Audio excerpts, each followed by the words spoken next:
Welcome to the Banker Lamp. Please enjoy the video. In this video, I will show how to change the battery in a 2013 GMC Acadia. Start by parking safely, opening the hood, and locating the battery on the passenger side. Remove the negative terminal first, then the positive, and undo the hold-down clamp. Lift the old battery out using two hands, place the new battery in the tray, reconnect positive then negative, secure the clamp, and test the electrical systems. Wear gloves and eye protection and keep sparks and open flames away from the battery while you work, and always work in a well-ventilated space. Gather a 10 mm wrench, wire brush, terminal protector, and a battery carrier if needed to lift safely.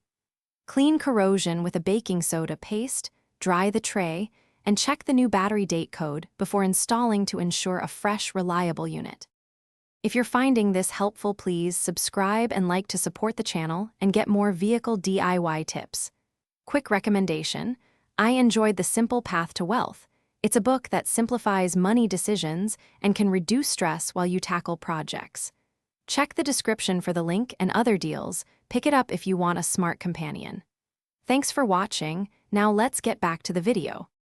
Start by loosening the clamp bolt and carefully removing the hold-down bracket, keeping hardware organized for reassembly.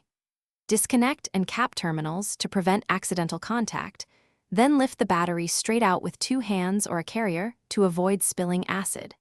Inspect the cables and clean terminals with a brush, and take photos of cable routing to help reassembly and ensure everything returns to its original layout after installing the new battery. Thanks for watching. If this was helpful, leave a like and consider subscribing. See you next time.